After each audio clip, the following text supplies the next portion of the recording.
What's happening, everybody? Welcome back to the Paranormies present Hollow Planets, Hollow Earth. Myself, Johnny Monoxide. Adam Haidt's here. What's up, Adam? Hey.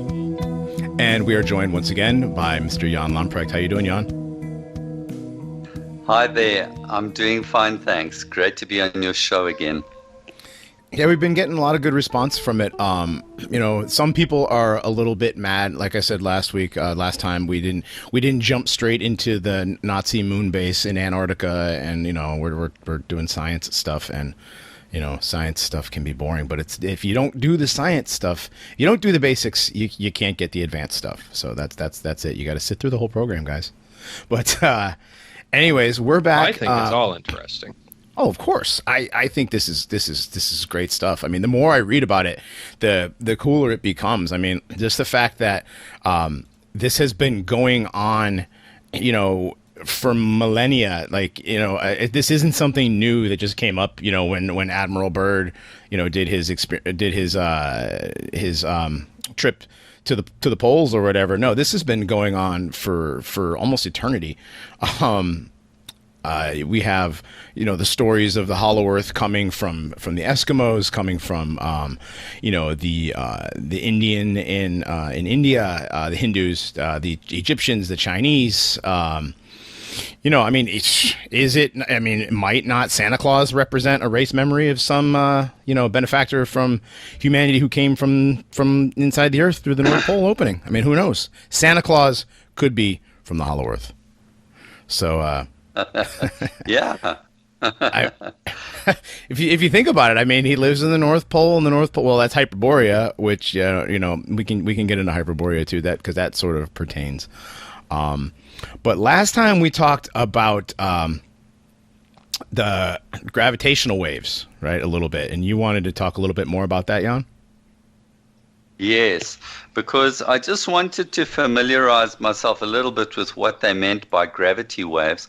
And just something that I'll mention before I forget it is that when I began studying the Hollow Earth, one of the books that was the most interesting book with, let's call it scientific facts, that I used as good reading material was a book by an American called Marshall Gardner.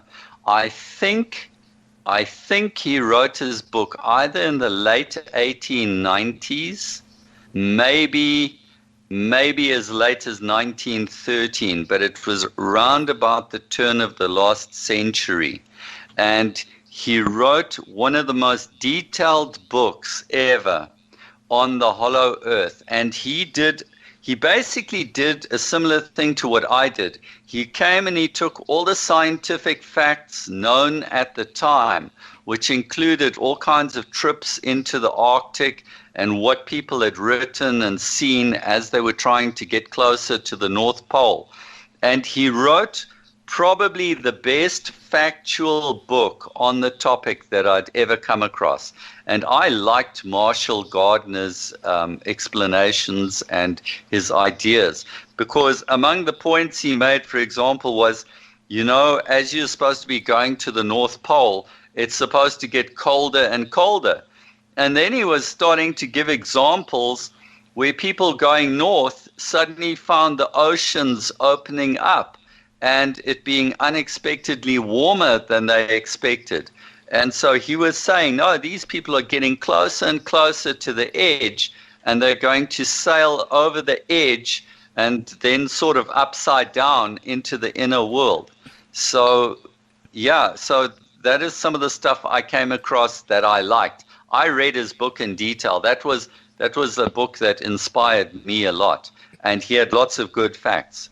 And like you say, this has been going on for hundreds of years. People have been debating the Hollow Earth since Edmund Halley started this idea. But then, like you say, the thing even before that was the underworld, because the Hollow Earth can also merge into the underworld.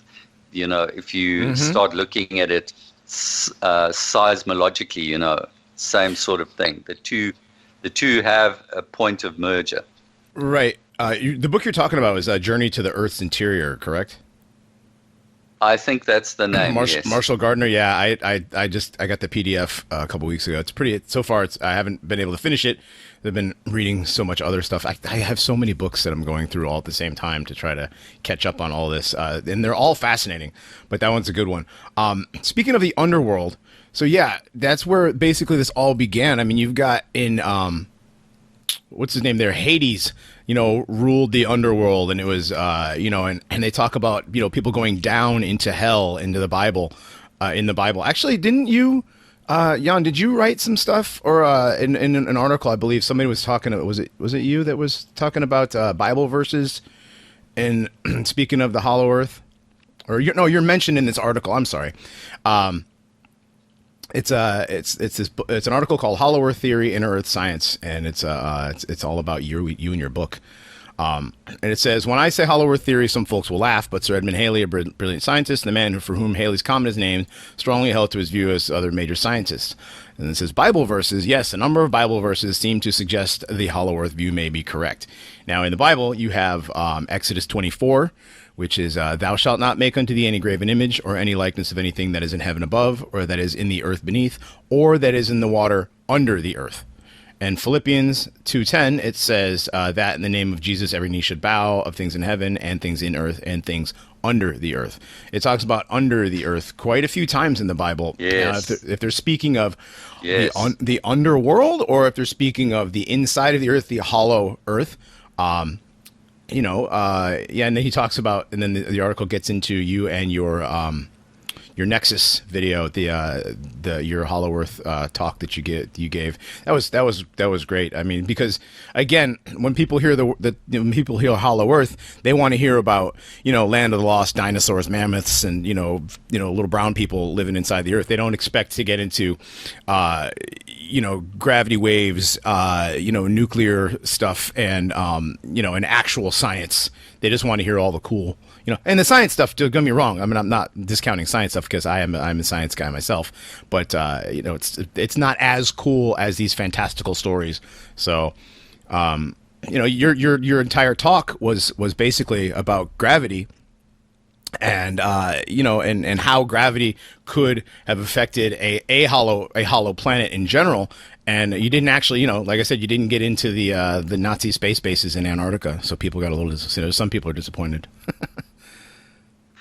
Well, that is the thing. I wanted to get to those aliens and dinosaurs, Mm-hmm. So the way was how to get there, and science was the only way, So you'll find that lots of my stuff is all about, I've got this idea in my head that could the earth be hollow, and then is there science that could indicate that it is hollow? Because how am I going to know it's hollow? I can't go and dig a hole 1,000 miles deep and just get there and come back next week and say, oh, yes, by the way, I was there and it's so. So you have to do it using other methods.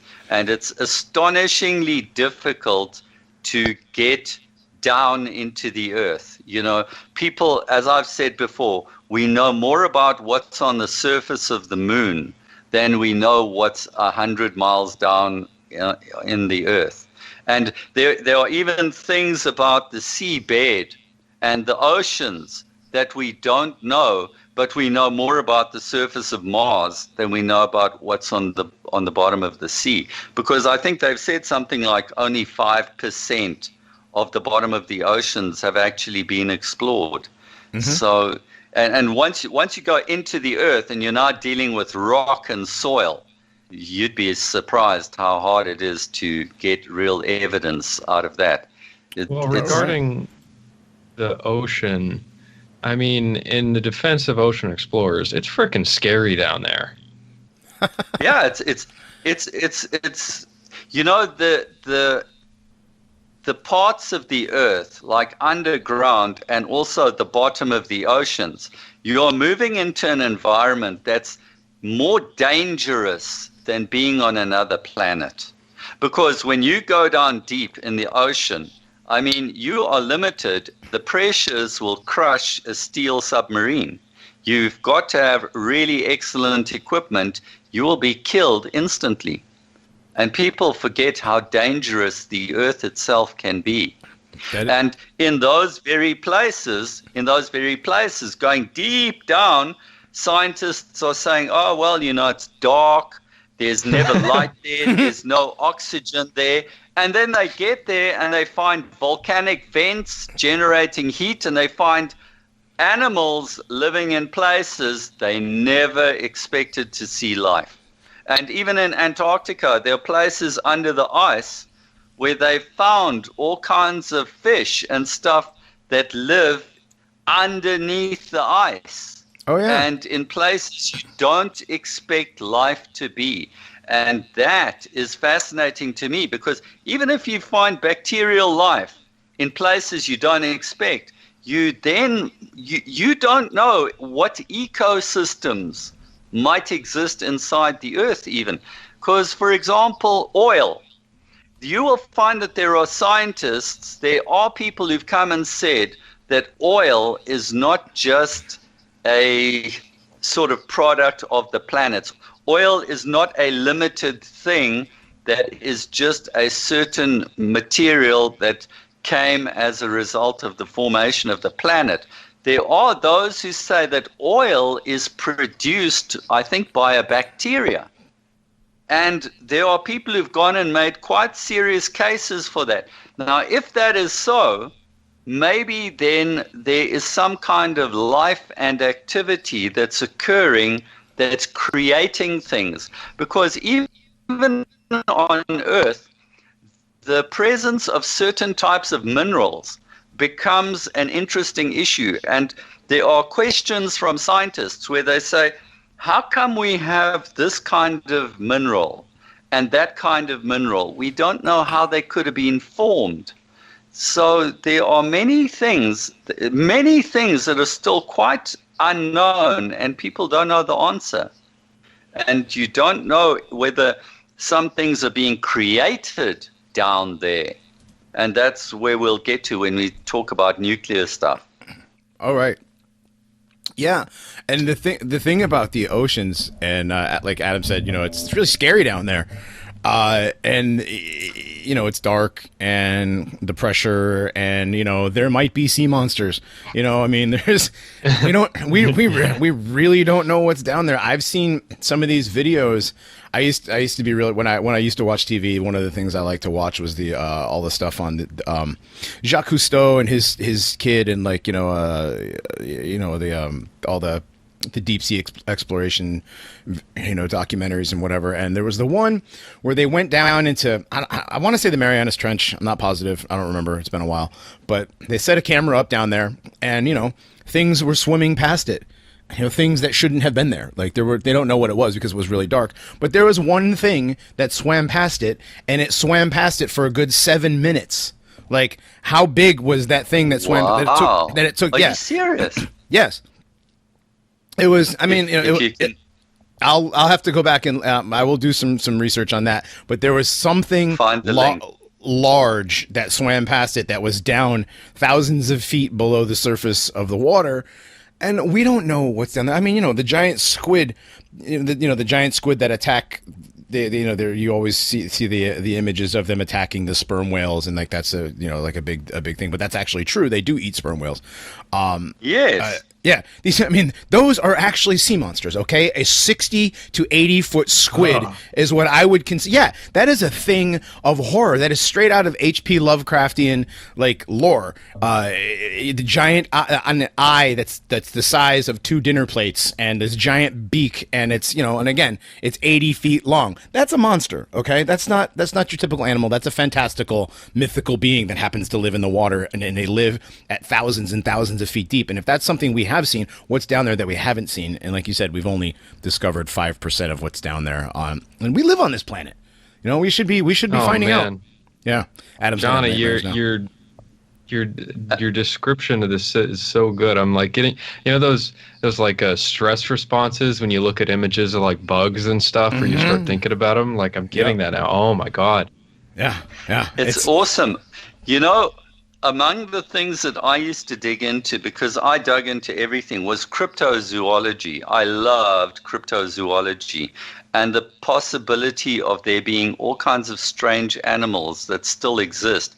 And like you say, in the oceans, there could well be. And there is a kind of fish I've come across. It's a very long fish, and it could have the characteristics that people used to describe as sea serpents. I forget the name of the fish. I've seen pictures of it. It's a long, thin fish, Like an eel, maybe? They have been seen, and they've got them, and it's a proper recognized species. But there might be other animals. I was always fascinated by dinosaurs. Could there still be dinosaurs around? I like that idea. So, and that is exactly what it comes down to. There are still unexplored things on the earth. They find new species of animals every year. They find all kinds of things. Exactly. They're finding things, they've only recently I don't know how many years ago it was, they discovered those in the ocean, in places that we've been. Those little tiny little seahorses that each seahorse is indigenous to a specific color sea fan. If you know what I'm talking about? There's little yellow ones and little pink ones and little orange ones, and they're like maybe 3 centimeters tall. And like we just recently discovered these things, if we go into the jungles and the rainforest, and we're discovering these frogs and spiders and things that we never knew existed either. So and on the surface of the earth, we're still discovering stuff.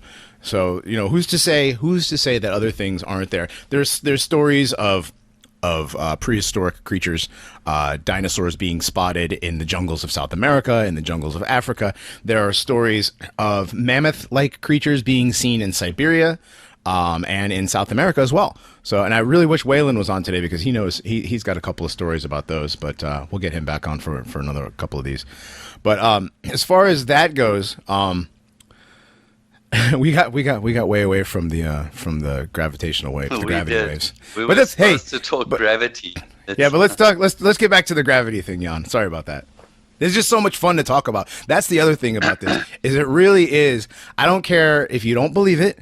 If you do believe it, or if you're just interested in it, this whole subject is so interesting and fascinating. All the different aspects of it are so fascinating. There's so much to talk about, whether it is fantastical or scientific or religious, or, it's just the legends or whatever. It's all really interesting to me.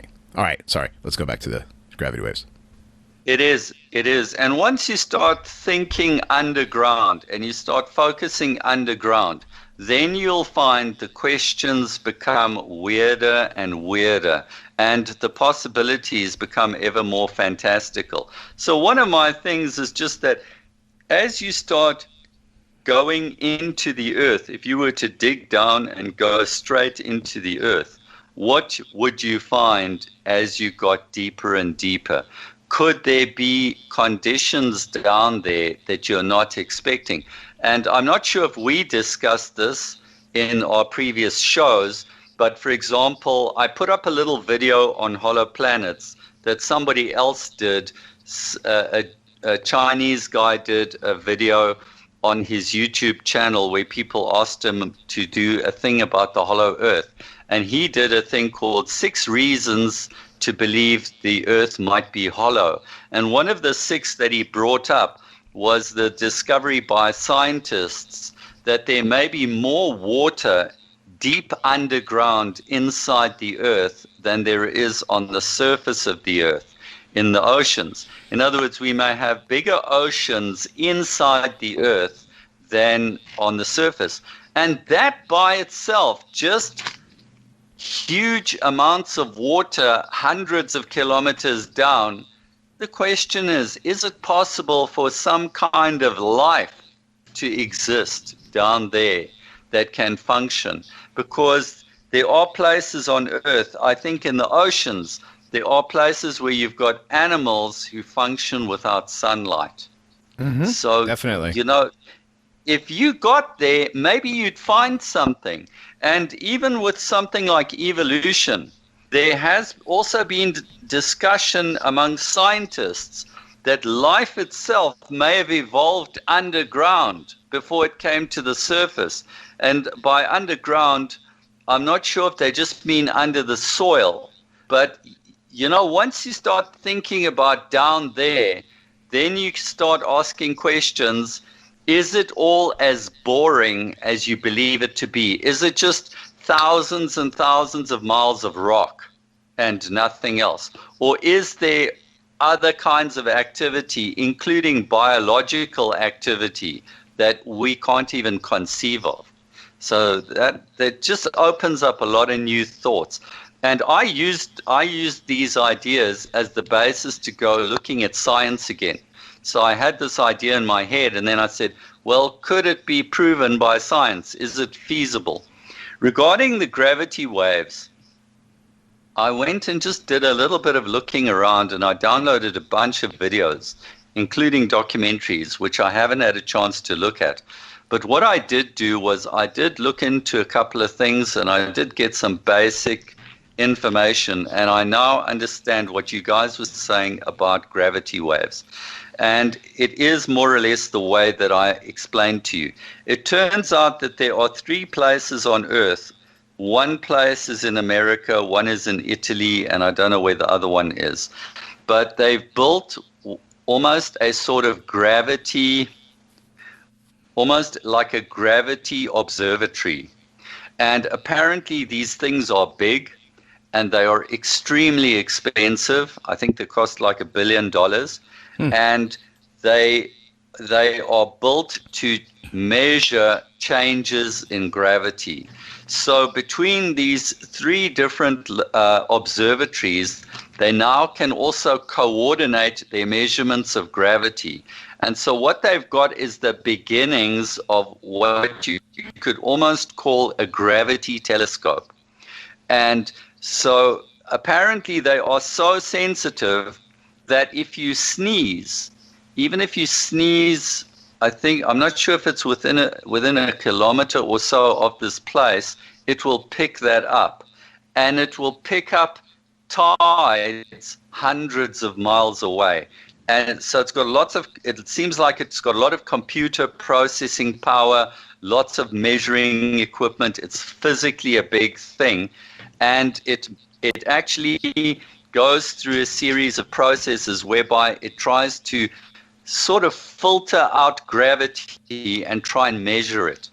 So my understanding, I'm not sure of all its capabilities. It seems to me as if it can measure gravity in one place, but I'm not sure how widely it can measure it. Anyway, where the gravity waves come from is that, let me just say something else about gravity. Gravity as measured, there is a gravitational constant called G, which is a big G. Then there's a gravitational constant, which is a little g. And the little g basically is that if I were to measure gravity in Johannesburg and I then had to measure gravity in New York, there would be a very, very tiny difference between the gravity in Johannesburg and the gravity in New York. But those G values are constant for those areas. So what this gravity wave stuff is that they have now discovered that the gravity in a region fluctuates. So that that measurement of gravity is not constant. It actually moves up and down. And that is what they refer to as gravity waves. So all that they're telling you is that gravity is changing. They are not actually measuring the particles or the mechanism that causes gravity. They can't see what makes gravity work. They only can measure and tell you that gravity is changing. It's like when you look at a light and the light goes brighter and dimmer. You don't know what makes up the light, but you can see the light is getting more or the light is getting less. That's all that they've discovered. Then I saw that they then ran around saying that, oh goodness, this is proof of Einstein. And I've got to tell you, they go and they show Einstein, because Einstein's theory of gravity is curved space, and his idea is that there's a curvature and space itself actually curves, which I think is, to me, it sounds like total hogwash. I cannot imagine this to be real in any conceivable way. I've always had a problem envisaging this explanation. But they say, oh, this proves Einstein correct. And I'll be honest with you, I can't see in gravity and how this proves anything about Einstein at all. It would be the same as what I told you about Herndon and others who spoke about gravity being a pressure. In other words, there's something else that causes gravity. Whatever that other thing is varying in quantity, in the same way that when you see a light, you see the photons, let's say it's photons that are making you see light. And if you have more photons, then the light is brighter, less photons, then the light is dimmer. So it would follow that if gravity is created by some other particle or some other type of wave, that it's the same thing, that thing itself is not totally constant. And this is all that they've uncovered. What they found was that some event thousands of light years away caused gravity to ripple. And they measured this ripple, and they could pinpoint the exact galaxy from which this, let's call it a gravitational shock wave, hit the Earth. And that's really all that they've mentioned. So they are still nowhere near knowing what it is that makes gravity work. That's the important part. You mentioned that, gravity will fluctuate at any given point on the Earth. And I think even that could be interpreted as circumstantial evidence that there is activity underneath the Earth that is not understood. Like, let's say, even if you want to take the traditional Newtonian explanation of gravity, and you say, oh, well, there's changes in gravity here, which means there must be changes in the relative positions of mass that is affecting the gravity at this particular point. Well, that could be explained by there being changes in what's going on underneath the Earth, and I think the fact that the gravity is fluctuating sort of lends more credibility to the idea that nobody has any clue what's going on underneath the Earth. That's a good point that you raised there. Very valid. I'll tell you one thing I came across when I was digging into hollow planets, which also made me realize, the universe is really weird. Have you ever come across neutrinos? Neutrinos. Oh, I've heard of those. Yes. Neutrinos are particles that can pass through solid rock. In fact, neutrinos can pass through the entire Earth. Neutrinos can come in at one end of the Earth. I'm talking at the equator. I'm not talking the hollow Earth. Neutrinos can pass physically through the entire Earth. And I'm not sure what the percentage is, but most neutrinos can pass through the entire Earth from one end to the other, going all 7,900 miles of so-called rock. They can pass through all that rock without once hitting an atom or being stopped in any way. Most neutrinos can go through the Earth like air can go through wire mesh without striking a single thing. And that in itself should tell you that this is something really strange. How can neutrinos pass through solid rock at high speed and hardly ever hit anything? And I know that scientists in Europe did an experiment in recent years. They did an experiment, I think, from a place in Italy. I'm not sure if it was from Italy to Germany, but it went through, I think it went through the Alps. They sent neutrinos through solid rock for, I'm not sure if it was 20 kilometers or whatever. They sent out neutrinos from one source, measured them at another source, and these neutrinos passed through solid rock faster than the speed of light. And that in itself had them scratching their heads. I'm not sure if it went through solid rock at about 1.3 times the speed of light, which according to Einstein, you can't go faster than the speed of light. These things went through solid rock at this faster than the speed of light. What is kind of odd about that is that if neutrinos are supposed to have mass, then that is, I mean, that's kind of part of the explanation of relativity. Is the reason that the speed of light can move at the speed of light is that it has no mass. A photon does not contain any mass, and so if a neutrino has any mass at all, then as it approaches light speed, it should, if I understand the classical theory correctly, it should gain mass until it has an infinite amount of mass, and never actually, it's asymptotic, and it'll never actually achieve light speed. So, this whole idea of light being the speed limit of the universe is like, just gets, blown out by all these weird experiments. Right, but yes, Einstein, he's Jewish.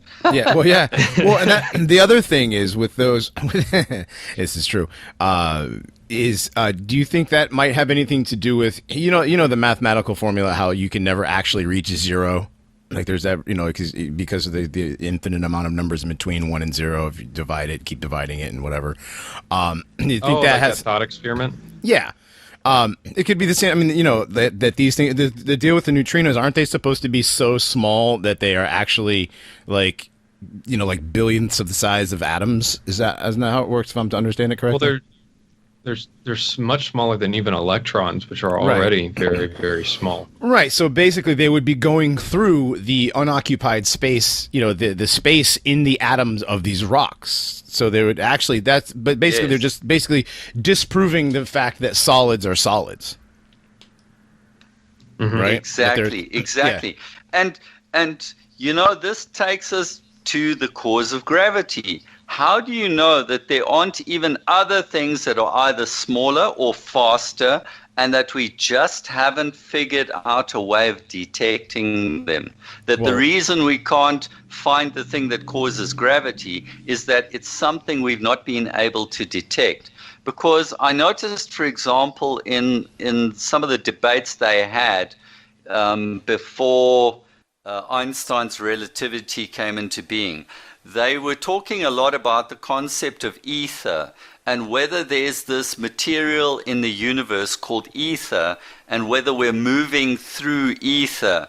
And they therefore surmised that ether is almost like, let's say, almost like air, and that you'd have some kind of wind resistance to the planet. And they were trying to detect that using experiments with light, and they couldn't find proof of that.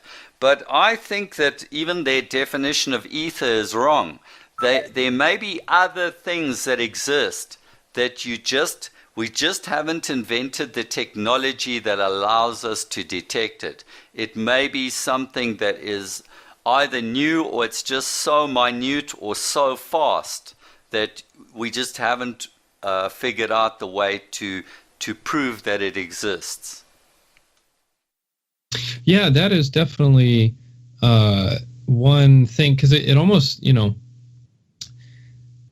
now I'm, the last guy to not ascribe malicious intent to like Jewish science, but I think it is, you can consider that they're working with what they've been able to detect up to this point, and they're creating a narrative based on that. And if you're not able to, like you said, if they just haven't discovered what it is out there that generates gravity, they haven't been able to detect whatever that is, then they're just going to have to work with what they know and try and come up with a model based on that. Now, of course, we know that there are a lot of there are interests in that there are people that are interested in promoting certain types of narrative instead of keeping to a purely scientific method.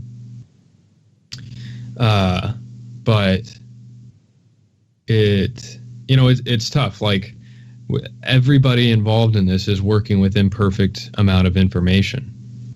Exactly. You're operating in the unknown. And if you look at science, you'll be surprised how many discoveries came about when a scientist was busy and he was looking actually for A, and he wanted to prove A. And while he was busy with his experiments about A, he notices something strange. He says, what is this thing that's happening?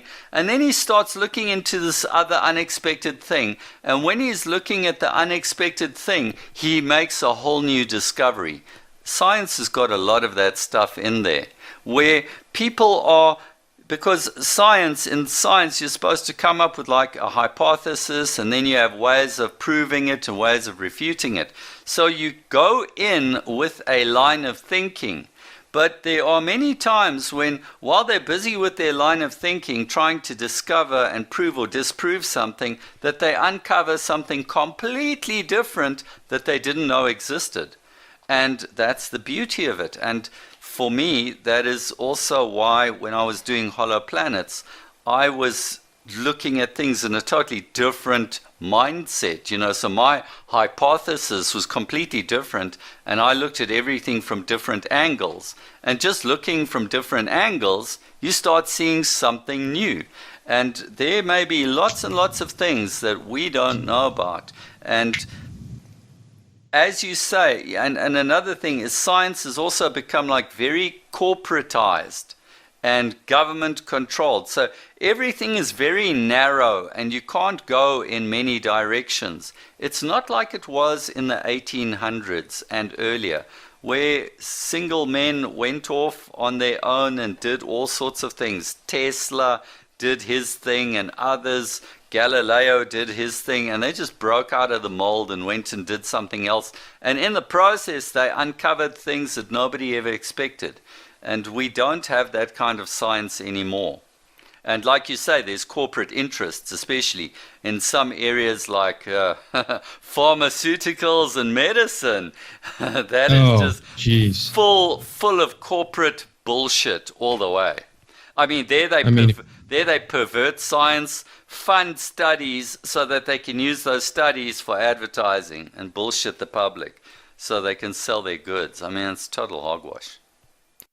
Yeah, research, and this is kind of a little bit of a stretch, I would say, but I can sort of interpret this in a way from how the theories of history and the sort of gestalt that people had shifted from this great man sort of perspective, where the greatest achievements of mankind were, these exceptional, like, heroic sort of individuals who went out and they were made of the right stuff. They had the best, they were the best stock, and they went out and they did these amazing things, and how that has shifted now to this sort of democratized view of everything, where now, science has to be, thousands of these different scientists all collaborating, and each guy adds like, a grain of rice sized piece of information about something that nobody gives a damn about.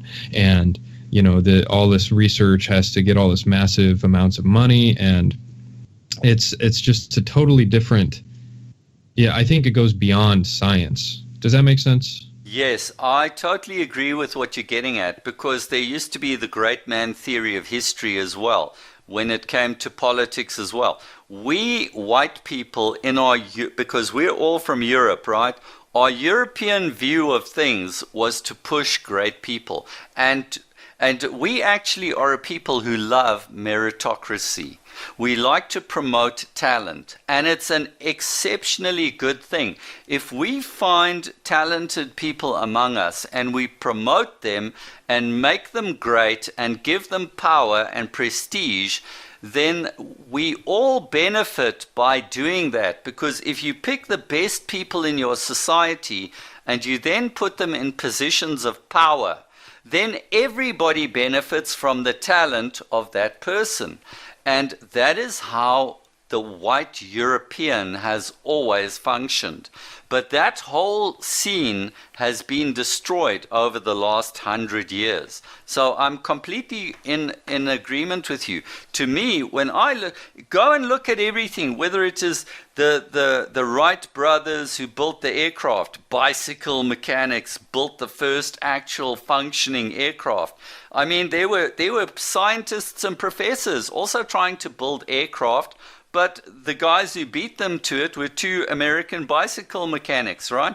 And you had guys like Tesla. I mean, Tesla is like science fiction. Here is a man who comes out and he does all kinds of weird things with electricity. He starts inventing alternating current, which has got totally different properties to direct current. And if you use it in certain ways, you get benefits.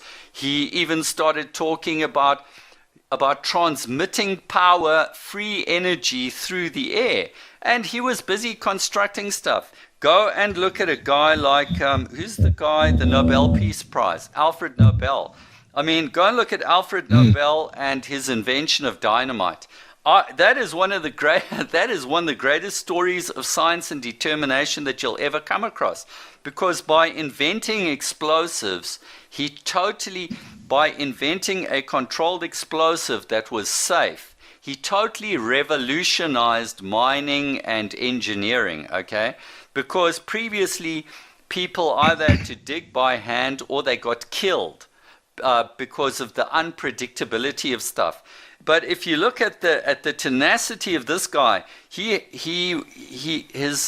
laboratories often exploded. The whole freaking thing exploded. That he didn't get killed was a miracle. At one point, the stuff he was doing was so dangerous, they had to make him do it on a boat in a lake because they didn't want him anywhere near where people lived because his stuff had a tendency to blow up. This man was doing truly, truly dangerous things. And if you look at these individuals and the suffering that they went through in order to move forward with science, their determination, their abilities, their cunning, it's the stuff of legend. And nowadays, and here in South Africa, I experienced it myself. I worked in a bank where for a while there was a white guy who decided he was going to find talented people in the bank. So he offered rewards, and he created this bank-wide competition for people to do amazing things. And all of a sudden, people were coming up and inventing all kinds of things. And if you came up with an idea that either saved money or made money, they would pay you millions of rands, okay? So people were starting to come up with ideas, left, right, and center, all kinds of ideas. And people came up with all sorts of fantastic things, and they started rewarding them. But then what started happening was then other people, managers, started coming in and stage managing the process and starting to take some of the credit for themselves. And they started perverting the original idea. And the next thing you know is this thing is no longer what it was. And in the end, the way it worked was they called it innovation. In the end, the way they did it was they said, every employee must log 3 innovations a year. You must come up with 3 new ideas a year. And then all that happened in the end was the managers said to us, it doesn't have to be much. It's just basically just put down something on paper. It doesn't really matter what it is. Then we'll call it an innovation. And that's how they killed innovation. That's how they killed it. But Originally, white people are a people who like meritocracies, and we like to elevate the best among ourselves. And it's a system I deeply believe in, and we must return to it. And in history, if you go and look in history, you'll see that Napoleon and Hitler both worked on a system of meritocracy. They found talented people and they promoted them. You should see some of the people that rose through Napoleon's ranks. But weren't those two guys like weren't those two like the biggest, baddest, most evil people of all time? Absolutely. I mean, doesn't that just go to prove that that it's a bad thing to have a meritocracy? Oh, absolutely. And you know, if you look at Napoleon's military campaigns, because he was a genius. I'm a big fan of Napoleon. Now I'll just show you a little bit about meritocracy about Napoleon. Napoleon used to say that any soldier could become a general, and they all understood that it's based on merit. And if you look at Napoleon's top marshals, these were his highest ranking generals. If you go and you look at their backgrounds, the one guy used to be a smuggler. Another guy used to be a baker. These guys were not military people at all. But when they were brought into a military environment and they had to function, they showed what talent they had. And Napoleon promoted these guys, and those guys are still rank among the greatest generals that have ever lived. I think just like in the German Wehrmacht, you'll find a whole bunch of really brilliant German geniuses. If you look at Napoleon's people, you'll find the same thing. A whole bunch of Frenchmen who were outstanding in their abilities. Outstanding, just by themselves. Mm-hmm. So we totally got off. Totally got off the thing okay. there. But I remember you mentioned... probably what we want to hit on for the rest of the episode is you mentioned you wanted a little bit more of these sort of legends of the Hollow Earth, and then to talk about the nuclear sun, which I don't think we've actually gotten to yet. Not at all. Yes. Not that the rest of these topics aren't fascinating, but you know,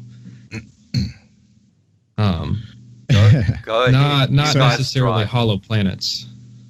Sorry for off the topic. Oh no, it's all right. Like I said earlier, it's what happens when you get into something that you're passionate about it. You tend to just start going into all these down these little rabbit trails, and you end up way off topic. But it's all very interesting stuff. I mean, we could talk about the Wehrmacht all day long, but it's not hollow planets. So yeah, I don't have a problem with that. No, Napoleon was one of the greatest military minds in the history of the world. Misunderstood as well. Oh, totally lied about. And he also invented sciences. For example, Egyptology. Egyptology is a totally 100% Napoleon creation. I don't know if you know. Oh yeah, that. Definitely. I do. I do. That's why one of the things I'm fascinated by Napoleon, and he's one of my favorites. Not just because we're both the same height, but there's that too. But I mean, all of the some of the greatest leaders in the entire history of the world were 5'8" and under. So manlit pride worldwide. But anyways, that's for another episode, guys. But let's talk about a little bit about these legends of Hollow Earth. Adam, you went into some research this week, right? Yeah, I did. There's some interesting ideas from Hindu mythology and these Hindu religious texts. Now, the Hindus have one of the oldest. I think I'm not 100% certain, but I believe that Hindu religion has the record, so to speak, for the longest unbroken chain of tradition. And so these traditions theoretically go back to basically the origin of an unbroken line of succession. But they also, so there's a couple different types of scripture, so to speak, in Hindu mythology and religion. And there's the Vedas, which it means like Vedic, Veda means knowledge, and so there are these collection of scriptures called the Vedas, which supposedly the era of the Vedas ended, and that's why they were recorded. Everything before then was just orally, but they recorded them after the end of the Vedic era, which happened at the end of the Bhagavad Gita war, which the Bhagavad Gita is a chapter in some Hindu mythology in which Arjuna, this military commander in a sort of monarchical dispute with some family members, he has a conversation with Krishna, and that's what the Bhagavad Gita is. It means Song of the Lord. So before that, Vedic knowledge was common, and then the Vedic era ended then, and they had to sort of start writing this stuff down because people degenerated and this knowledge was lost. That was about 5,000 years ago. But the Vedas are more about, they're more formal, they're more about these rituals, this sort of thing. Their mythology is contained within the Puranas, which are more similar to, they have a narrative structure, similar to Greek mythology or like Old Testament narratives, this sort of thing. And the Hollow Earth comes in that they are, a sort of hollow or a world underneath the surface of the Earth is mentioned in a way that is sort of, matter-of-factly. It's sort of, these facts are incidental to the story. Like if you're going to study, the American Revolution or something, you're going to hear about the British fleet and the French fleet and these things. And the point of studying the American Revolution is not to describe these other parties, but they're part of it, and it's taken as assumed knowledge. And there's an interesting story in which this priceless jewel was stolen, and a friend of Krishna was sort of framed for the theft of this beautiful precious jewel. And Krishna, he found out about, and Krishna is the avatar of Vishnu, who's like the supreme god, right? And Krishna, he found out that his friend's reputation had been besmirched, and he was, Krishna is a very, very nice guy, and he was like, I'm going to do something about this. I'm going to go find the jewel and prove that it was not stolen by my buddy. So what had happened, sort of background to this, is that this messenger was carrying it. A lion ambushed the messenger and killed him, and the lion stole the jewel. And then this very large bear, or sometimes he's translated as a gorilla, named Jambavan, which is where the word jumbo comes from. He then killed this lion and took the jewel, and he went back into his basically his house in this cave, and he gave this jewel to his son to play with. So Krishna follows the trail of this lion and everything, and he finds the cave, and he goes down there, and this is where the Hollow Earth comes in, where, incidental to the story, it's not describing like, oh, it was like a dark little cave with, fungus growing, and there's some moss and some, pebbles and that sort of thing. No, it's like he's going into, this is just another sort of city, like it's a new biome down here. And he follows that for a while, and he comes across Jambavan, and he finds Jambavan's son playing with his jewel. Krishna goes to take the jewel back, and like any good dad, Jambavan flips out because he thinks his son is threatened, and they get in a big fight, Jambavan and Krishna. And anyway, the fight goes on for about a month, and Jambavan realizes that, oh, this guy is, he went toe-to-toe with me for that long. There must be something great about him. And everything gets resolved, and, it's got a happy ending. But this is just an example of this sort of people taking this world underneath the surface of the earth as being like, oh, everyone knows that. Like, oh, here's where these people live. And there's also other descriptions of the underworld, or I don't know if they really call it the underworld, but the hollow planet, the inner earth world, where the Kali Yuga, which is the age of darkness, never affects there, and the religious traditions are always perfectly preserved down there. And at the end of the Kali Yuga, in this place called Shambhala, this city in the inner earth, Kalki is going to be reborn there, and he's going to go usher in the new golden age, essentially.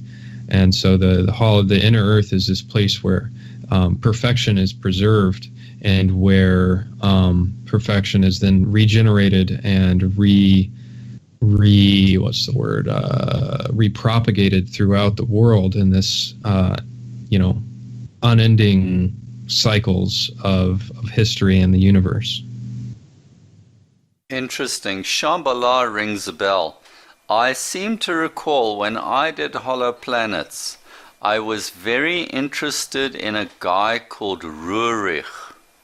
And Rurich, I hunted especially for a book by a guy called, I think it's Rurich. And he had very specific statements about Shambhala. I recall doing a lot of digging into that, and I think I actually found some of it. I can't remember it, but it's probably in my book.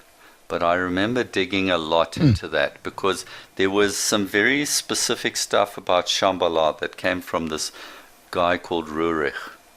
And also another fascinating book, a book that is really, it makes for an astounding bit of reading. And I'm told that it might even have affected some of the guys who later became Nazis. And it's a book written in 1870. It was really like the science fiction of its day. And it's called The Coming Race. And it was also about people who just happen to live underground. They live in a whole world underground, and they're very advanced, and they are like human beings, but they've got wings, and they can come out and fly, and they are superior to the people of the earth. And this person ends up wandering down through caverns and meets these people, lives among these people. The guy who wrote the book even went so far as to describe in detail which has no meaning for me, the finer points of language. He even went on and described all the finer points of the supposed language these people spoke. And this coming race was about these people, and eventually these people take this human being out onto the surface of the earth, and they tell him that in the future, in the not too distant future, we are going to come out from inside the earth, and we will dominate, and I don't know if they were going to exterminate their enemies on the outside of the earth. They're going to come out of the earth, they're going to dominate the earth, take everything over. And the message was basically, we must be friendly to these people or they'll kill us.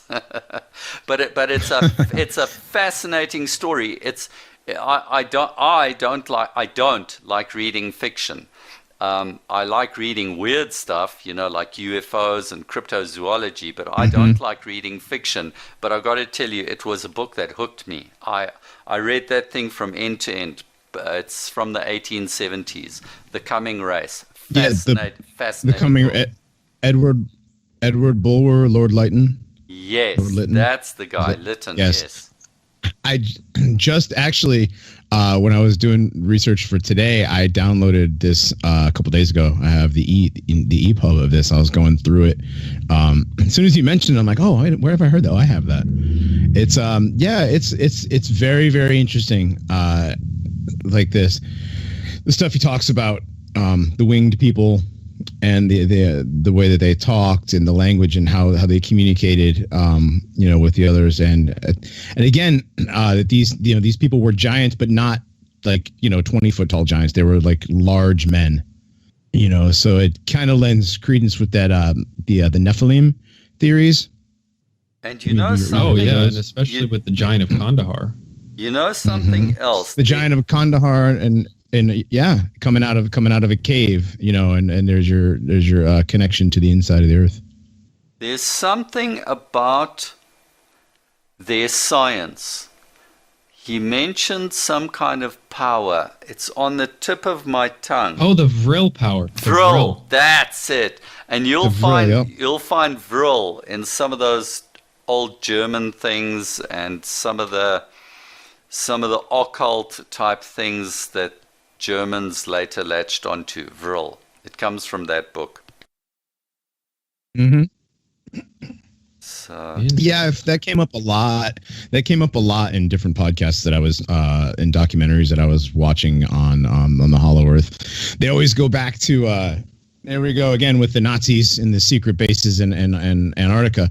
But the Thule Society and the Vril Society and Madame Blavatsky and all the occult stuff with Rudolf Steiner and Himmler, and of course Hitler was a medium, and all these other things that may or may not be true, but they always go back to this and then they go back to the whole Raiders of the Lost Ark was a movie, but I mean the Nazis were actually doing that stuff. They were actually going around the world looking for these ancient Aryan artifacts. They were they went to Tibet. They went to Antarctica. I mean, they went. There's still what's the name of the place in Antarctica? New Schwaben or whatever.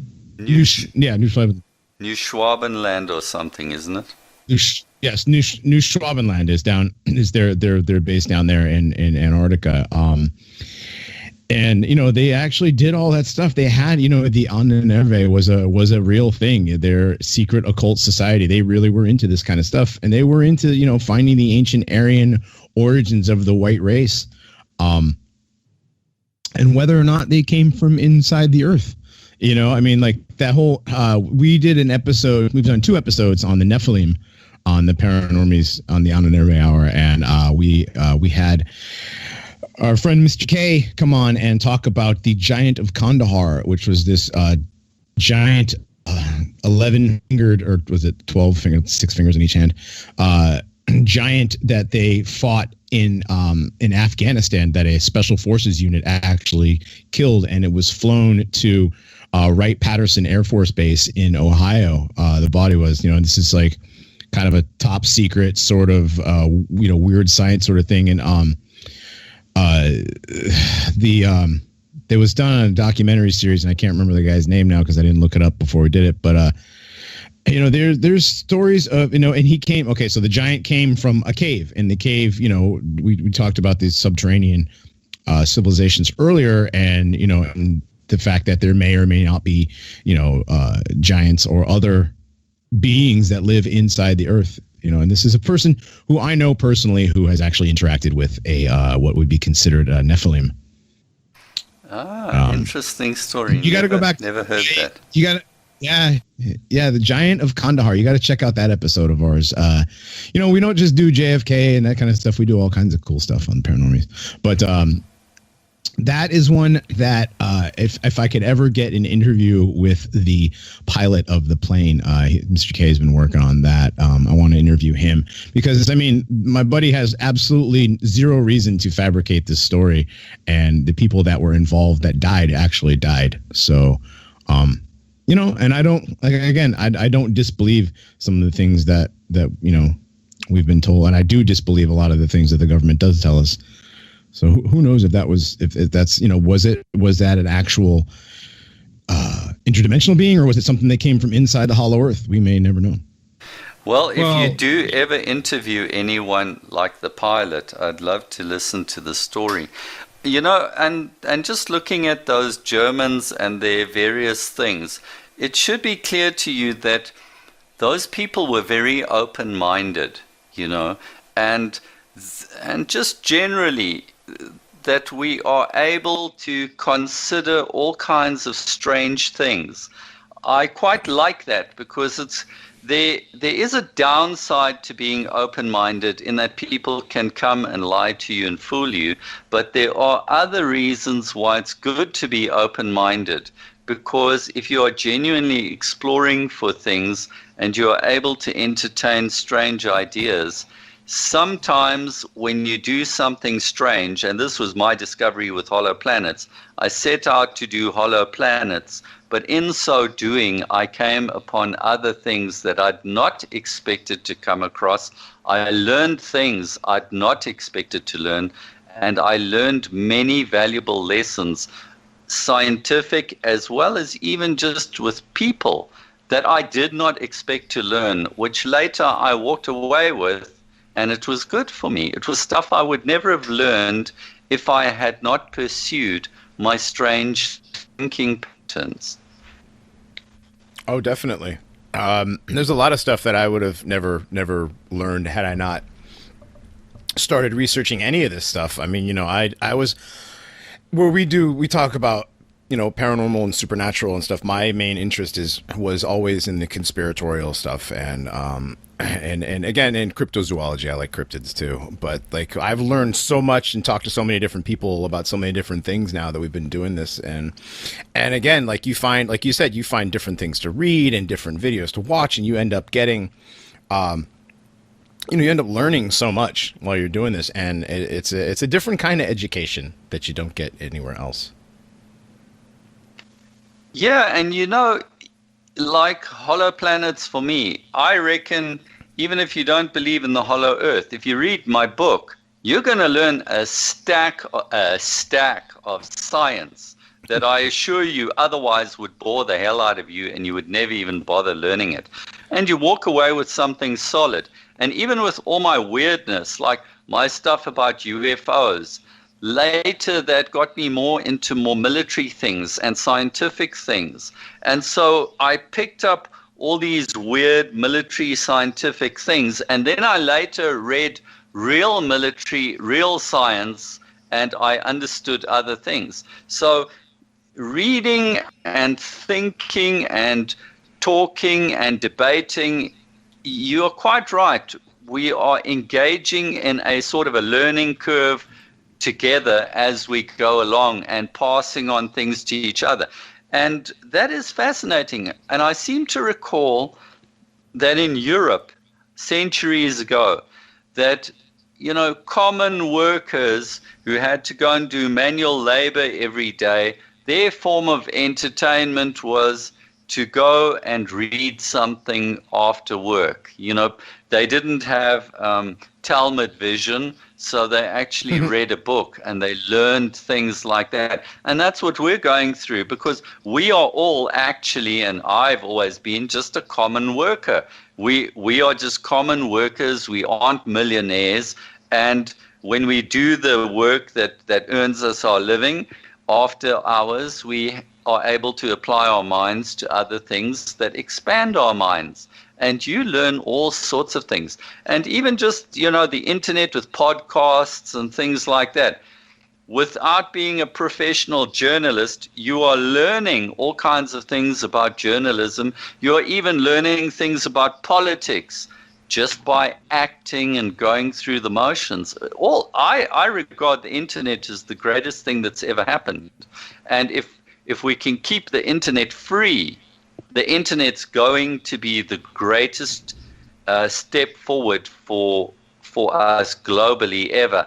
And the internet has the potential to unleash incredible things. We can still get our great people and great achievements yet again. And the internet is proof. The internet and computer age is proof that this happens. Even something like the invention of Linux. Linux is something that came from common people. No billionaires were involved, and it's a massive thing that's been created. In fact, there are lots of such cooperative things, massive cooperative things that have been created in the 20 years of the internet. People have gone and even challenged things that Microsoft was doing. Microsoft was pretty much controlling media players.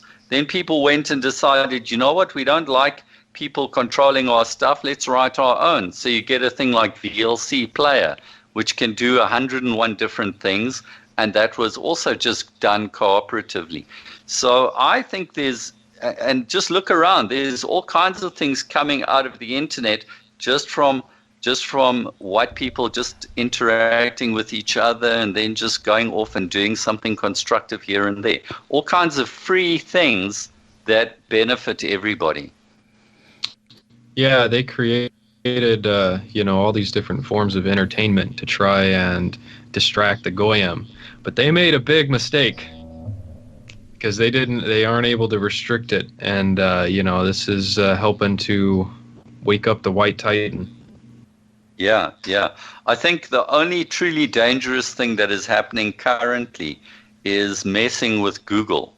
That thing, I think a future cooperative project that's needed is a Aryan replacement for Google. I can see that coming, because even when I'm hunting around, I can already start seeing some of the censorship. I posted an article that Andrew Carrington Hitchcock wrote, where he went and showed how search results for certain things are already delivering the wrong results. So they are busy messing with that. So the main thing is to keep our freedom. This is true.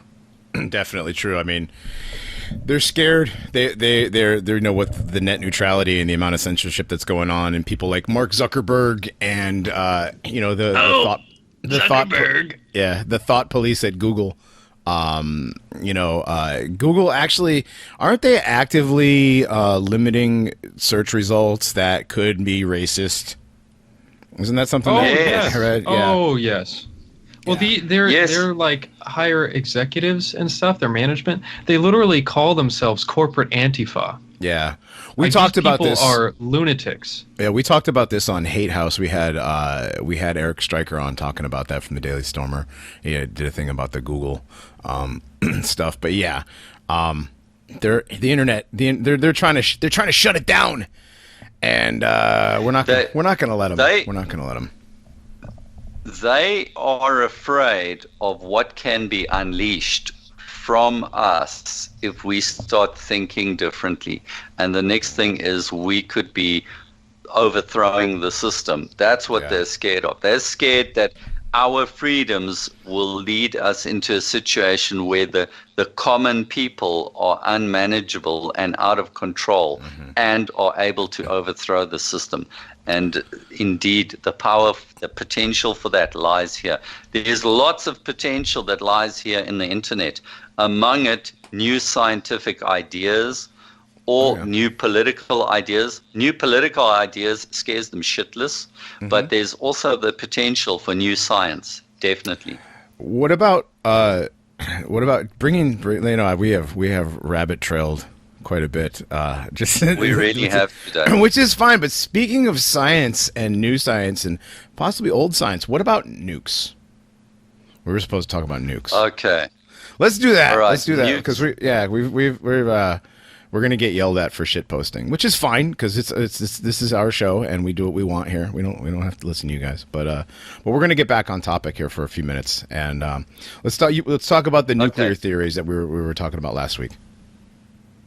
Okay, shall I start with my nuclear sun? Yes, please. Okay.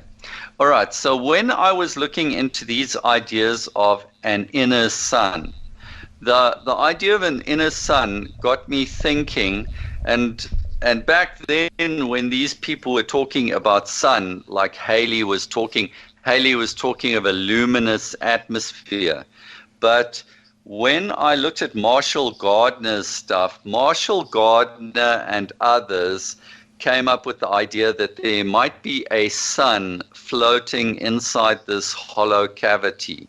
So you have this outer shell of the Earth. You've got two big polar holes, one at the North Pole, one at the South Pole. And people even used to sort of calculate a sort of diameter of those holes. I think people said that it was like 800 miles across or something like that. And when I was looking at it, I was entertaining all sorts of other ideas. Is it smaller? Is it offset from the pole, the North and South Pole and stuff like that? But I was still keen on a hole that you could go over the edge and you could sail upside down into the inner Earth, because then with this, the idea being that you have this shell and that the people on the outside are facing upwards, and the people on the inside are facing inwards. And gravity is holding everybody onto this shell. And so right in the center of this cavity, there was this talk that there's an eternal sun, that this place never experiences darkness. So right at the center, where the center of the earth would be, that there is this sun that shines all the time, and there are clouds, and it rains, and things like that. And that what you see with the aurora is the sun shining out of these holes. So that is how people looked at the aurora as, and even Halley himself looked at the aurora as a luminous atmosphere. And he thought that this luminous atmosphere was leaking out. But others were saying, centuries later, guys like Marshall Gardner were saying, no, there is a sun inside the earth. And I think he even sort of posited that the sun is wobbling a little bit. So it's sort of held in place at the center of the earth, but it wobbles a little bit. And then as it wobbles, then depending on where it's angled, then some of its light will shine out through these holes and light up the sky. And that's what you see as the aurora.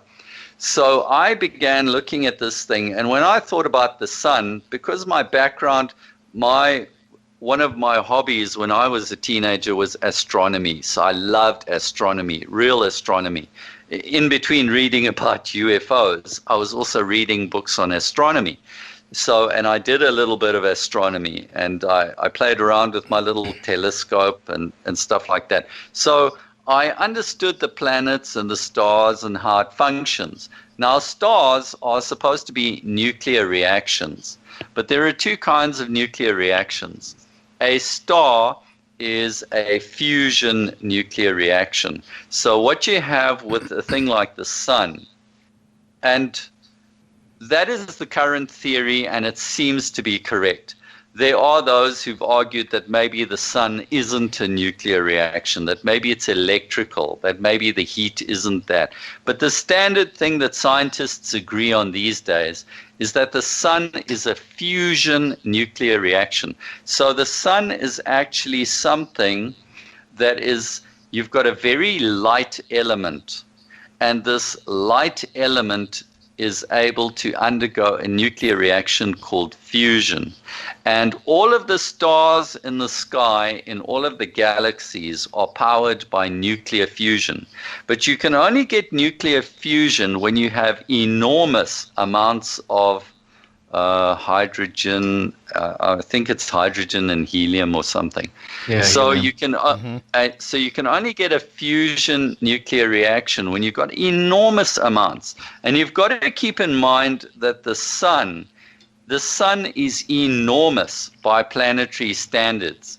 So the sun is huge, and the sun has got more matter in it than all the planets put together. If you put all the planets together in the solar system, including Jupiter, which is the biggest, they would fit many times into the sun. The sun is huge. So you've got this enormous collection of hydrogen and helium, and there's a fusion reaction going on, and that is what's causing the light and the heat. And then, of course, with this ongoing nuclear reaction that's been running for billions of years, this nuclear reaction will still run for another 3 or 5 billion years before it eventually dies out. So the thing that I then began to think about, which was not present at the times when Halley and Gardner were writing their books, was I began to say to myself, hold on, if there's a sun inside the earth, then the only thing that could make a sun work would be a nuclear reaction. But you couldn't have a fusion sun in the center of the earth because it would be too small. It's not possible. So then I thought to myself, could you have a nuclear reaction of some kind that could be feasible inside the earth? So then I did a bit of reading, and I discovered that the other form of nuclear reaction is called fission. And fission is, whereas fusion is based on the lightest materials, fission is based on the heaviest materials. So when you get the very heaviest things like plutonium and uranium, those things undergo a nuclear reaction. And then your problem there is that with all nuclear reactions, you need a critical mass. So with nuclear reactions, you need a critical mass, a minimum mass at which this thing can function. So in the case of fusion, you need a really enormous thing. It's got to be thousands of times bigger than the Earth. But in the case of fission, it's very small. And that's the basis of nuclear bombs. So you need to get this nuclear material close enough to each other. And how a nuclear reaction works is that when you bring enough of this fissionable material together, then the radiation from it starts getting to a point where it sets off a chain reaction. And that is called the critical mass. So when you get enough of it together in one place, close enough together, then eventually all by itself, this radiation that's coming off this material starts kicking off this chain reaction. And then you get a nuclear fission reaction. Now, in the case of nuclear bombs, they create an explosive reaction. But you also get a nuclear power plant, and that is where there is a nuclear reaction, it's controlled, and it doesn't go out of control, and there are mechanisms as to how they can start it up, heat it up, control it so that it doesn't overheat and or get too cool. So they have got mechanisms for seeing to it that once this reaction starts, that it is steady and it carries on running. And so for me, the possible explanation for a type of a sun inside the Earth, the only options seem to be nuclear fission. And when I looked at it more closely, I thought, yeah, well, maybe, with heavier elements going to the center of the Earth, maybe it's natural that planets could have a nuclear sun. So I started then saying to myself, okay, let's assume there is a nuclear sun. How would I know that there's a nuclear sun? And what could I prove? Because I remember now, there are things that scientists know about the Earth, and they have explanations for them. And if I'm positing that the Earth is hollow, I need to have an explanation to explain the things that are already observable. So it turns out that one of the most interesting areas that I got into was that the Earth has got a magnetic field. So the Earth is actually a magnet. And the magnetism of the Earth comes from inside the Earth, comes from very deep down in the Earth. So scientists who are looking at a solid Earth, they are saying, well, the reason we have a magnetic field is because deep down there we've got a lot of molten metal and iron, and it's circulating in a certain way. And through this circulation, it's generating an electrical current. And as an electrician, I'm sure you know that an electrical current also has a magnetic field around it. Indeed So it does. scientists explain the magnetism of the Earth, because the magnetism of the Earth is a mystery now, right? So they explain the magnetism of the Earth by trying to say that there are metals in a molten state, and they are sort of swirling around deep down inside the Earth. And these metals in this molten state are actually acting like a generator. So they are generating electrical currents, and the net result of it is a magnetic field around the Earth. So then so now we know there's a magnetic field, and that needs to be explained. So it turns out that nuclear power and nuclear bombs are actually especially good generators of magnetism. In fact, there's a special type of nuclear bomb that they've experimented with, and now I forget its name. A nuclear bomb generates a thing called an EMP wave. It's an electromagnetic pulse. So when a nuclear bomb explodes, what happens as a side effect to the explosion is a very powerful magnetic wave is generated. Then these military scientists came up and realized that, because among the many nuclear experiments that they've done, and they've done stacks in the USA, I mean, I'm shocked. I'll tell you, I'm shocked at how many nuclear bombs have been exploded in Nevada. And it's astounding the number of times that they've done nuclear explosions. I think on American soil, they've exploded hundreds of nuclear bombs. And most of them have been underground, but in the early days, they were above ground. Now, they've also done experiments where they've even exploded nuclear bombs in space. I don't know if you know about this, where they've actually sent up a missile and exploded a nuclear bomb in space and observed what happened. And you can find film footage of that. Now, they then realized that the electromagnetic pulse that comes from a nuclear bomb can itself become a weapon.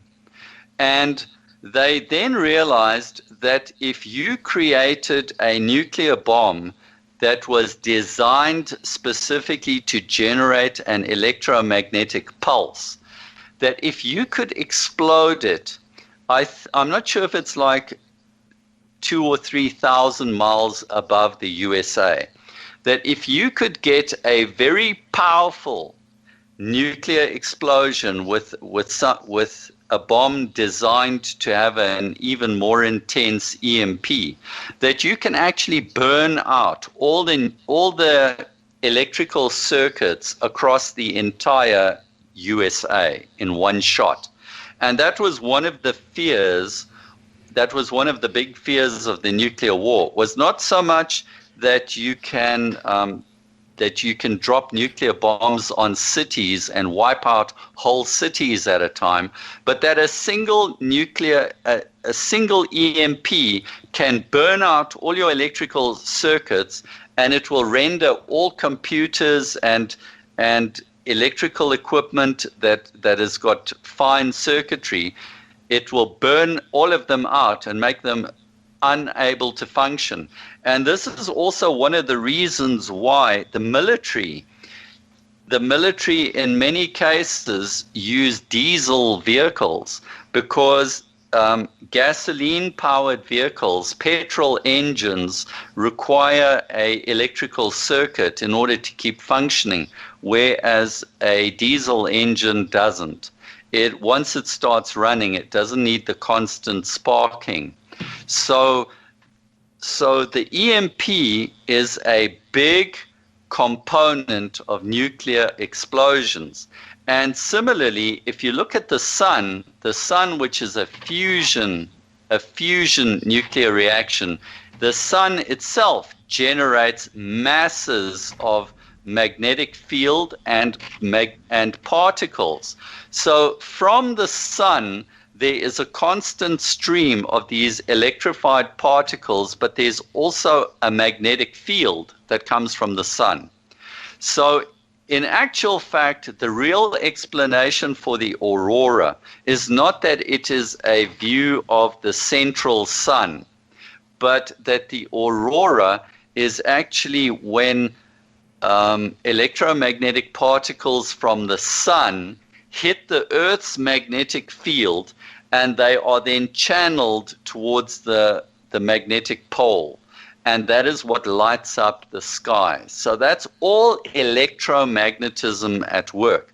So when I started realizing that you need something to explain electromagnetic fields, then I realized, goodness me, fission is the perfect explanation. In fact, fission might be a better explanation for the Earth's magnetic field than this whole convoluted, hard to explain kind of churning of the molten metal inside the Earth. And there are lots of problems with that theory as well, by the way, but they don't go into the depth of the problems with this generator inside the Earth. How would this thing actually generate a current? It's got lots of complexities in and of itself. But a nuclear reaction at the center of the Earth as an explanation for the Earth having a magnetic field, that opens up whole new doors. So from what I looked at, this was one part of hollow planets that I got to tell you, that thing to this day, I still believe that the Earth's magnetic field is caused by a nuclear reaction at the center of the Earth. Regardless of whether the Earth is hollow or not, a nuclear reaction is the best explanation for the Earth's magnetic field that you can get. And so I began, of my own accord, I began to realize this. And one of the themes throughout Hollow Planets was me coming back to this notion of electromagnetism, electromagnetic fields around planets related to nuclear reactions at the center of the planets. So that to me was a theme right throughout. And I worked 5 years on Hollow Planets. And then I was trying to meet my deadline because I was kind of wonky and I needed to get the book out before the world ends, you see. So, so I had to get it out in 1999.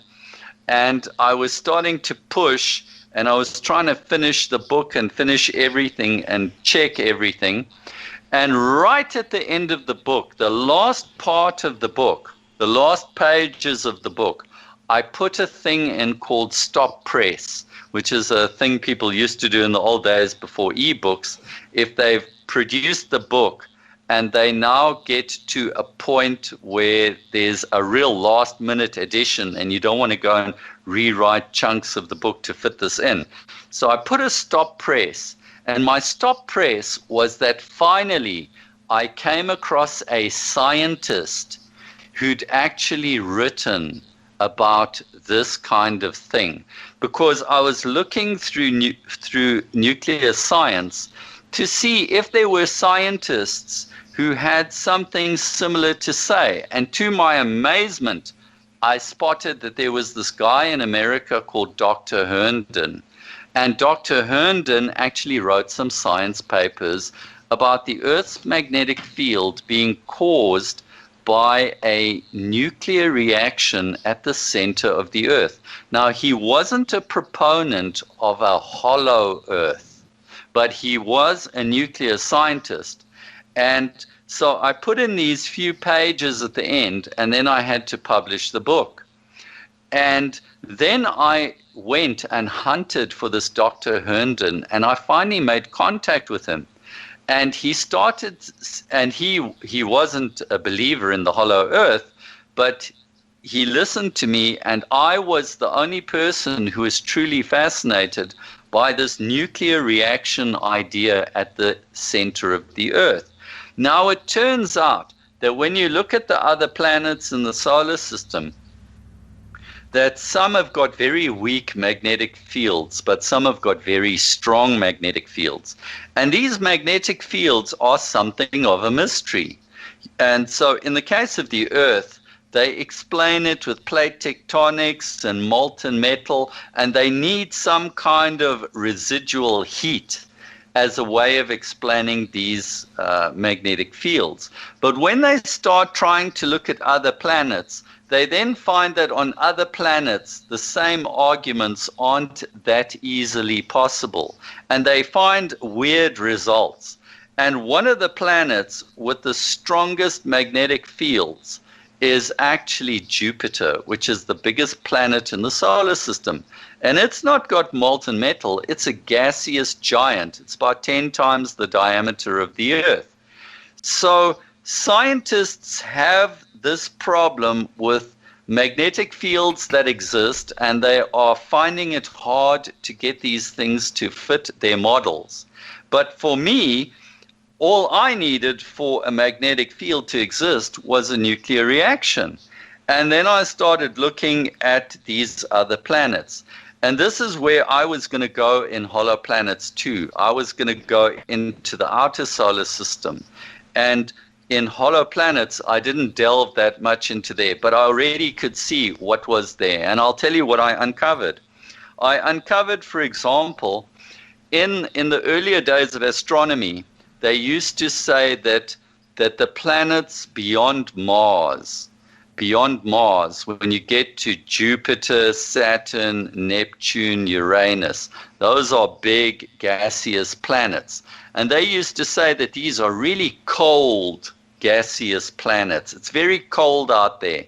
But then later they discovered, to their utter amazement, that Jupiter generates twice as much heat as it receives from the sun.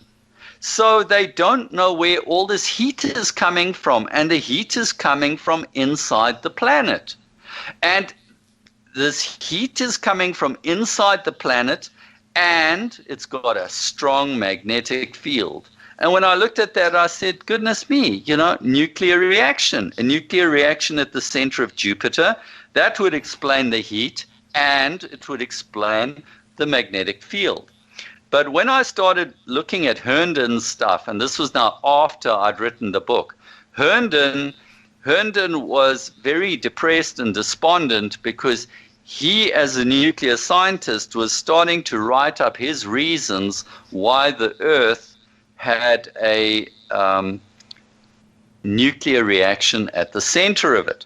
And I encouraged him to carry on writing. And over the years, he would send me papers whenever he writes a new paper. And Herndon was also struggling to get his papers published. He was actively censored in many places, but he did find some journals that would publish his paper. So, to publish a scientific paper, you've got to do it in a proper format and everything. So it's got to go through quite a process to be published. So his stuff is proper science, and it was published in some places. And there was even the odd magazine that actually ran some stories on him in the early days when he was trying to push this idea. But Herndon, in writing his papers, started writing a lot more detail about how a nuclear reaction actually works and how it would tie up with the Earth's magnetic field. So, for example, Herndon then pointed out other details that I'd been unaware of. For example, the Earth's magnetic field, you've got a magnetic North Pole, but the magnetic North Pole actually moves. And another thing about the Earth's magnetic field is that it fluctuates a lot. And it fluctuates and moves in ways that nobody can explain. But Herndon talks about nuclear reactions and how nuclear reactions work by themselves. And he shows how what we are observing on the Earth in terms of this magnetic field fluctuating, moving, increasing in intensity, and also another very strange, inexplicable thing about the Earth's magnetic field is that every so many thousands of years, the Earth's magnetic field can flip completely. North can become south, okay? And that in itself is yet another problem for the normal scientists. But Herndon explains that this is normal for a nuclear reaction. So for me, Herndon and nuclear reactions at the center of the Earth became a whole big thing for me after Hollow Planets.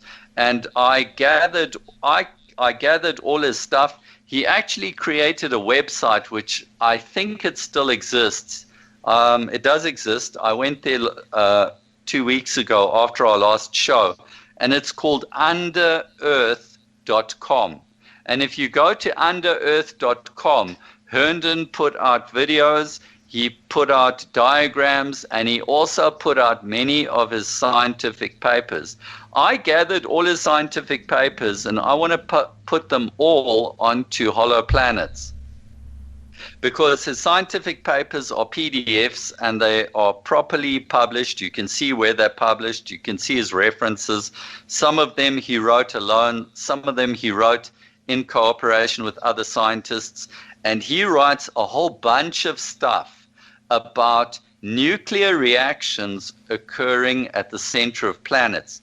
And what I'll leave you with for now is that Herndon calculated, using standard nuclear fission, Herndon calculated that the Earth's magnetic field can be caused by a nuclear reaction that is 16 miles in diameter. A 16-mile in diameter nuclear reaction at the center of the Earth would be a perfect explanation for the Earth's magnetic field. And so that is irrespective of whether the Earth is hollow or not. A nuclear reaction of 16 miles in diameter would explain the Earth's magnetic field and all the observable things. But now Herndon is working on a solid Earth, and he's written other papers that might give clues that even if the Earth is solid, that there are ways in which you could prove that a nuclear reaction is taking place at the center of the Earth. And he talks about one of the gases is methane, a certain isotope of methane that would be produced. And whether the Earth is hollow or solid, the idea of a nuclear reaction at the center of the Earth is a crazy idea, and it totally changes all of physics. And no scientist and no institution touches this, okay?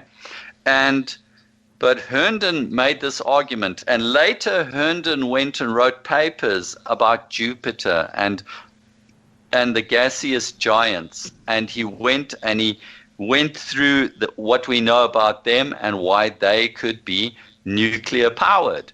So natural nuclear reactions driving many of the planets at the center of many of the planets opens up a whole new thing. And then the other part of it is that scientists, in trying to explain, because the other thing that you get in the Earth is you've got heat coming from inside the Earth. This is not heat that comes from the sun. It's heat that comes from underground. And it comes in the form of volcanoes and stuff. So we know there's lots of heat inside the Earth. And most scientists have always said, well, this is residual heat from the time the Earth formed, and it's been sort of contained in there like a flask, if you put hot water in a flask, and it's just cooling down very slowly. But if at the center of the Earth you have a nuclear reaction and you've got enough nuclear material, that reaction could run for billions of years. And that would explain why planets have a heat source inside the planet and why this heat source can run for billions of years. That could also be another proof that there's something nuclear going on underground. So to me, the more I looked at this nuclear idea, the more I liked it, regardless of whether it's a hollow Earth or not. And I was kind of curious, assuming it's a hollow Earth, I was curious as to whether it would create light. And all that I could pick up was that my nuclear sun would probably not generate much light. It might not actually generate light in the way that the sun generates light. It might be hot, it might be generating stuff in the infrared range, but it might not actually be like bright light. But anyway, I liked this idea of a nuclear reaction at the center of the Earth, whether the Earth is hollow or not. A nuclear reaction at the center of the Earth seemed to me to be the perfect explanation for magnetism and heat and everything else that we observe that's weird about the Earth. And it matches the same thing on other planets. So, and even Saturn, which is further away than Jupiter, also generates more heat than it gets. So when I looked at that, the whole nuclear thing was fascinating. Then what I wanted to do was all this talk of naturally occurring nuclear reactions, because understand now, the sun is a naturally recurring fusion nuclear reaction.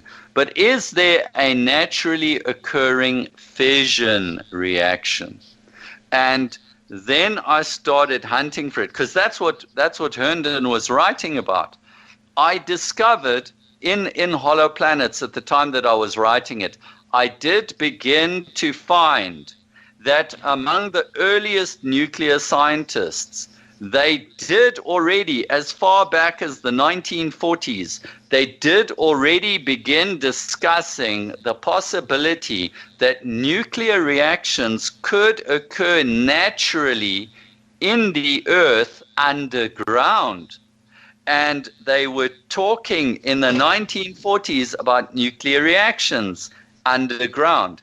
And then it turns out that the only evidence of a naturally occurring nuclear reaction that has been discovered by scientists occurred in West Africa. There's a place called Oklo, and scientists who've gone to Oklo have found evidence that there was a naturally occurring nuclear reaction on the surface of the Earth. And I think they said it ran for 2 billion years. That there was enough nuclear material in that area that it generated heat. But it wasn't heat like the sun. It was more like heat that would warm water. I'm not sure if it would even boil water. I don't think it was that hot. But it generated heat in that area for 2 billion years, and they found the place, and scientists have studied it, and they have proof that a nuclear reaction ran, a very small nuclear reaction ran on the surface of the Earth. And so if that was possible there, then the moment you go underground and you get to more dense material, then you could have, in theory, you could have nuclear reactions, not just at the center of the Earth, but in other parts of the Earth. Yeah, you can have it all throughout. Yeah. It just depends where you get enough uranium together. Mm-hmm. You know, if you've got like a mile's worth of uranium in a place, then you might be able to get a nuclear reaction. It won't be as strong as the 16-mile one at the center, but you could have something else, you know, and it could be like offset and so forth. So that opens up whole new things. I mean, people are tapping energy out of the Earth, like I think in California is one of the places where they get hot steam coming out of the Earth, and they build like a power plant on top of it. So, you know, this opens up a whole new world. You know, is our planet generating energy? Can we tap into it? Or can we even simulate it? You know, could we go and create a nuclear reaction down there and then tap it, you know? So to me, that whole idea just opened up a whole new world. And just a final thing about conspiracies and nuclear stuff. Herndon is just a scientist, a nuclear scientist, who wants to publish his ideas. And Herndon told me that he's constantly running into problems publishing his ideas. But there are some journals that have published his stuff, and I've probably got about 10 or so of his papers that he's written. And I then said to Herndon, I said to him, listen, I think your problem is that you are moving into a very dangerous topic, because the moment you start talking nuclear, you are starting to talk military. And nuclear, I mean, you yourself should be aware. Look at how much a fuss they are kicking up over a little third world nation like Iran that might want to build a nuclear bomb. Exactly. Okay? Look at a little communist shithole called North Korea that maybe has a nuclear missile. Look at how they're going crazy. The Jews have been going crazy. Israel's been going nuts. Has been going nuts for somebody years. Because somebody else might have one of their toys. Absolutely. So you should be aware of what a hot potato nuclear stuff is.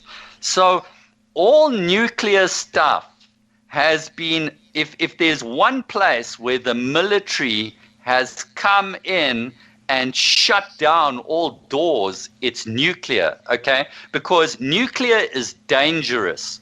Nuclear can allow somebody to build a weapon that could do real big damage. And it should be obvious to you that nuclear is secret and super secret. Here in South Africa, we built 6 nuclear weapons, and that in itself was something that nobody expected. And it was something I dug into. I even knew the former state president of South Africa, and when I visited him, he lent me a book in his library, a book of which there were only 250 copies that were ever printed. And I read this little book while I was staying at his house for a couple of days. And it was a book produced by the people who were involved in building South Africa's nuclear bombs. And what they did was they wrote their own story of what they did. They only printed 250 copies, and they gave one of those copies to the former president. And I read that thing, and it was fascinating. South Africa's nuclear weapons and the whole nuclear setup in South Africa was done by no more than 1,000 people. It was incredible. And the French also helped us to get our nuclear power plants going, because we've got 1 or 2 nuclear power plants here in South Africa. So nuclear, like when South Africa wanted to build nuclear bombs, you can't go and get the technology. The South African government can't go to America and say, excuse me, I want to build some nuclear stuff. Can you please give me the plans for how to do it? All that stuff is classified. Countries do not share that stuff with each other. Right, they had to come up with that all on their own. Every single country that's built nuclear weapons has had to go and solve certain problems. There's the theory of how you build a nuclear bomb, but there are lots of technical problems that have to be solved. And these people have to do it by themselves, come up with their own plans. Like when the South Africans did it, they ended up with rather big bombs. The bombs were so big that we probably didn't have aircraft big enough to actually lift the bombs. It was a bit inefficient, but that was the best that they could come up with for us. Now, every country guards its nuclear technology with super, super, super secrecy. And this is a thing that people, whenever they delve into nuclear stuff, they don't realize this is such a hot, dangerous topic. Because as I mentioned to you with EMP waves and everything, nuclear is a whole science by itself. And when you dig into nuclear, it even comes to things like spacecraft. I don't know if you're aware that people have posited building spacecraft with nuclear-powered rockets. Mm-hmm. Have you ever come across that? Yes, I've read a little bit about that. Yeah. Yes. Yes. nuclear-powered rockets, okay? So nuclear power could be used to power spacecraft. In fact, many of the satellites that go out there, like these Voyager probes that have gone on and lived for more than 20 years, their energy comes from a nuclear radiation source that's stuck inside the craft. Mm-hmm. So nuclear radiation is powering those little craft that are going out there. Nuclear power is so freaking useful. It's got such potential, and it's, you know, in the early days of nuclear, people were even talking about excavating lakes and trying to do things like that with nuclear power. They had all kinds of weird ideas that they tried. The Soviets actually tried it. They actually tried to excavate a lake using nuclear power, and it was a complete shambles. But nuclear power, because of its incredible potential, is super, super, super secret. And I was saying to Marvin Herndon, I said to him, Marvin, you are messing with the topic, and you do not have security clearances. You are not part of an organization. You're just a nuclear scientist thinking his own stuff and writing his own stuff. And you are messing with a topic that has got super secret military potential.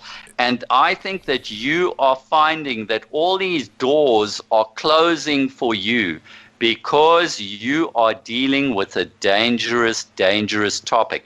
Because this guy thinking and talking and writing about nuclear stuff, he may be giving people other ideas. It's a dangerous topic. Mm-hmm. I did a video called How America Built UFOs, and that was about secrecy and military secrecy. Now, I have a plan for a follow-up video on that, How America Built UFOs Part 2. Now, in Part 2, I want to delve into nuclear stuff, because they've done many more things with nuclear power that you don't know about. And when I look at some of the UFOs, there are certain UFO sightings that I've come across where I'm going to tell you that if you read what they describe this strange thing as, you get a certain type of UFO. Mm-hmm. I've come across a few references of these. There are people in America who've sighted what appears to be a UFO. The UFO is flying slowly, and it's got I think it's flying slowly, and it's quite bright. And when they come close to the UFO, there's an incredible heat. And the other thing they notice about the UFO is that there are helicopters flying near the UFO. Like military so as the type. UFOs fly. Yes. So like military, the black helicopter. You're talking about like the black helicopters yes. and stuff. Now, hold on a second, Jan. Now, I want to do UFOs in the Hollow Earth thing. I think because these kind of there's a UFO theory to the Hollow Earth as well. But yeah, no, I did watch your video on how the United States built UFOs or whatever, and like that was crazy, and I am really looking forward to part 2. But we are way over our all right. Yeah, no, it's good. No, it's good. It's just I can sit here and listen to you. No, we can do this for hours and hours and hours. I really I appreciate all the information you're giving us, but I don't want to give it all away in one show. No problem. I thought I'd make up a bit for going down the wrong rabbit holes. Oh no! We're fine. We're fine. At least we covered the important thing. We did. Let's do you. I tell you what. Next time when we do the next segment, we'll do UFOs, and we'll do the UFOs and how they relate to the Hollow Earth theory too. How will we do that? Okay. We give everybody a little tidbit for next time.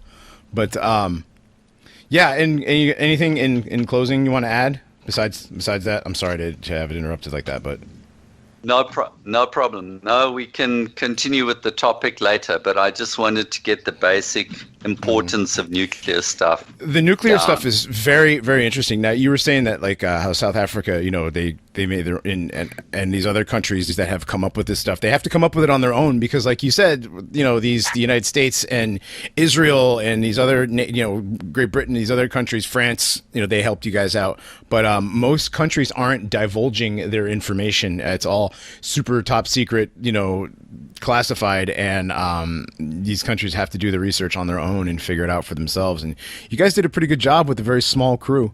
What happened? Another. Go ahead. Yeah. It was quite an amazing achievement. And the final thing, I just want to say this thing quickly about nuclear. When people talk nuclear, they are still thinking in terms of nuclear as in 1945. I want to tell you, I'm convinced that in the decades since, that the United States especially has done lots and lots and lots of top super secret research into nuclear, and they've solved problems that people think are insoluble. For example, they have found ways to create nuclear explosions that have almost no fallout. There is super secret science that you know nothing about. And nuclear engines power aircraft carriers, power submarines. But guess what? They can power spacecraft, and they have tried to build them for aircraft. And that's where I'll leave it for you for that. All right. I've dug into all those things. Awesome. We'll get into that again. Go ahead, Adam. One other little detail about, you said that the French nuclear scientists assisted in South Africa. Is that right? Yes. My understanding is that our nuclear power plants here were built by France. Yeah, that's actually, France was the main contributor to Israel's initial nuclear programs, especially in Dimona. Their reactors in Dimona were totally, they could not possibly have happened without assistance from the French. And that's actually an additional angle to preventing Iran from producing their own nuclear reactors, is that there are many medicinal applications of nuclear science and building these centrifuges and everything to create these pure samples of certain types of isotopes. And one additional reason besides weapons is to limit Iran's facilities and capabilities, is that they don't want a global competitor in the nuclear medicine markets. Right. I've never heard of nuclear medicine. That is of interest to me. You can tell us about it. Tell us. I'll be interested in another show. But very interesting. And yes, there's a nuclear club. And what is it called? It's called nuclear non-proliferation. It basically is those who've got nuclear bombs, they get to keep nuclear bombs, and nobody else is allowed to have nuclear bombs. That is definitely the truth. It's a very small club, and if you're not in it, you're not allowed in it. So, and if you look at the people who are in the club, you can kind of see a common thread throughout all of them. I'm leaving it at that. Yeah. Oh, God. Oh, God. Yep. All right. Shut it down. Shut it down. All right, we're going to shut it down for this episode. This was great. Yeah, we ran over, but hey, we had a lot of fun. There was a lot of good information put out. We'll get back into this again in a couple weeks. Thanks for joining us again, Jan. Adam, thanks again, as always. For Adam, Jan, I'm Johnny, and we'll talk to you guys later. See you.